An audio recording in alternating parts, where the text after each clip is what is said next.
Donald Trump talks with Ivana Trump, his former wife, at the US Open in 1997. Mike Blake, Reuters. If you had to pick the year Time magazine's Person of the Year jumped the shark, you'd probably start with 2006. That was when Time looked at the rise of open publishing platforms like Wikipedia, YouTube, and Facebook, and decided the most influential person was the collective you.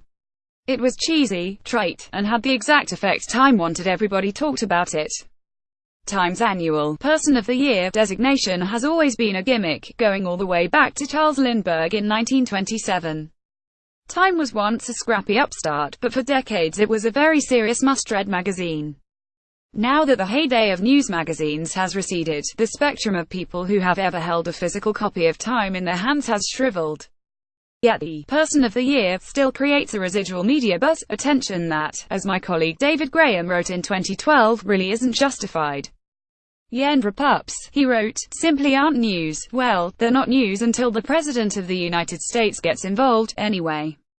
Donald Trump has always had a gift of making a big deal out of nothing. I can only say that the press couldn't get enough, he wrote in The Art of the Deal in 1987.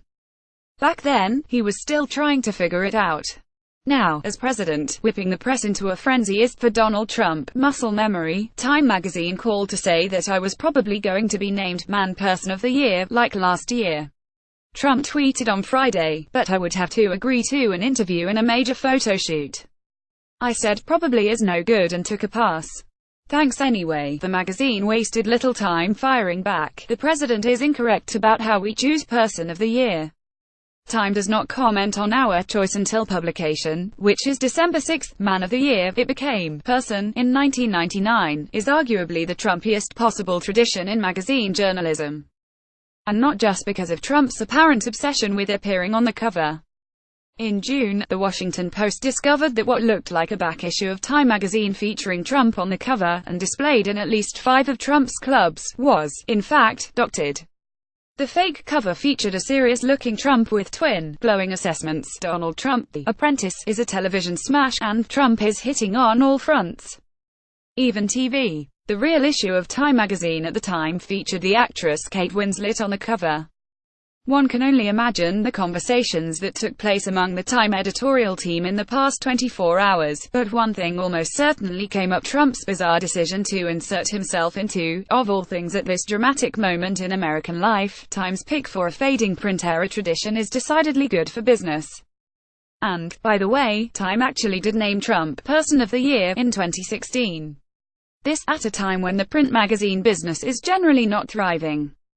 Time's newsroom is still home to many great journalists, but the economic environment for news weeklies is absolutely brutal. Remember Newsweek? It once routinely determined the national conversation. Not so anymore. To answer your question, yes, Newsweek does still exist.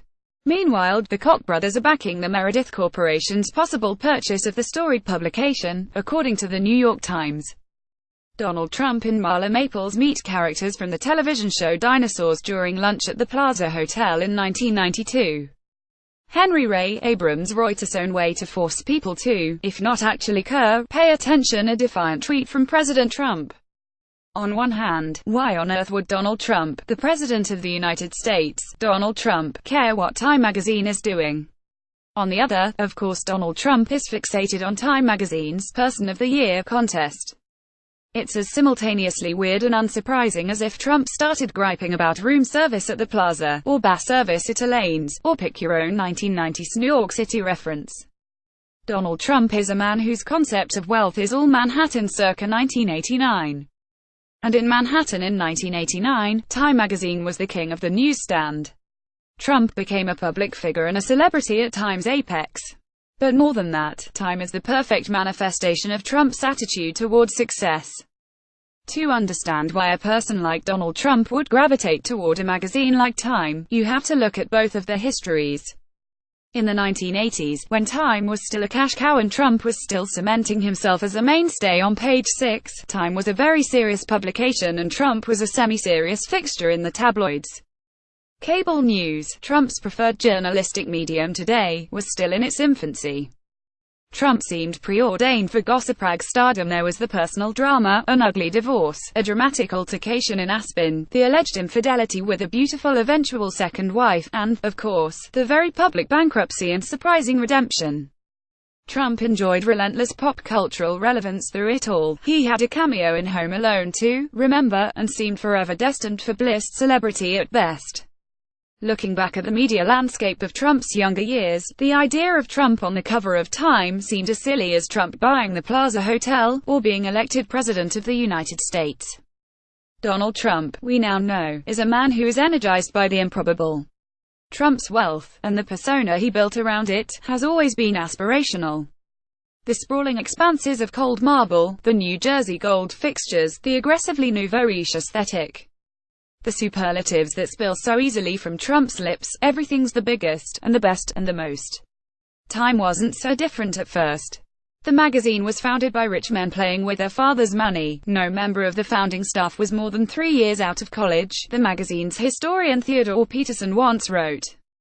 As my colleague Robinson Mayer and I wrote of Time in 2015, Time became the most powerful media instrument of mid-century America. In the early 1980s, as Trump was rising to fame, Time was absolutely flush with cash, so flush, John Podhoretz wrote in commentary, describing what it was like to work for Time in the 1980s, that the first week I was there, the World section had a farewell lunch for a writer who was being sent to Paris to serve as bureau chief. At Lute's, the most expensive restaurant in Manhattan, for 50 people. So flush that if you stayed past 8, you could take a limousine home. And take it anywhere, including to the Hamptons if you had weekend plans there. So flush that if a writer who lived, say, in suburban Connecticut, stayed late writing his article that week, he could stay in town at a hotel of his choice. All of it is absurd today, as over the top as the very idea of Person of the Year. In 2006, when Time's Person of the Year was you, Trump was riding out a triumphant phase in what had become a rollercoaster of successes and setbacks, still basking in his fame as the host of The Apprentice, a reality game show on NBC. Trump was 60 years old then, yet the experience was still formative in a way. The Apprentice was a hit, and it was measured in television ratings. Even when Trump became President of the United States of America, a spectacle so much bigger than any game show, he fixated on the size of the inauguration crowd. Old habits. Donald Trump holds up a cover of Time magazine featuring his portrait at a campaign fundraiser in 2015. Brian Snyder Reuters, the man who wrote the Time story in 2006, The Celebration of You, described his methodology at the time. When you're picking Time's Person of the Year, you play a little bit historian of the future. What is the story of 2006 that people will remember? And more, I think, than any of the political or military stories, the shift in power from consumers of media becoming producers of the media. That will really change a lot of things. Trump's tweets are proof of this shift, evidence that Time's Person of the Year pick in 2006 was actually prescient. Trump's very presidency is not easily disentangled from this. Time matters to Trump, not just because of the narcissism it takes to care in the first place, let alone tweet about it, but because Time and Trump both arose in a bygone era. A moment of wealth and possibility in New York, and by extension America. Time always saw itself as the magazine for a very specific kind of American greatness.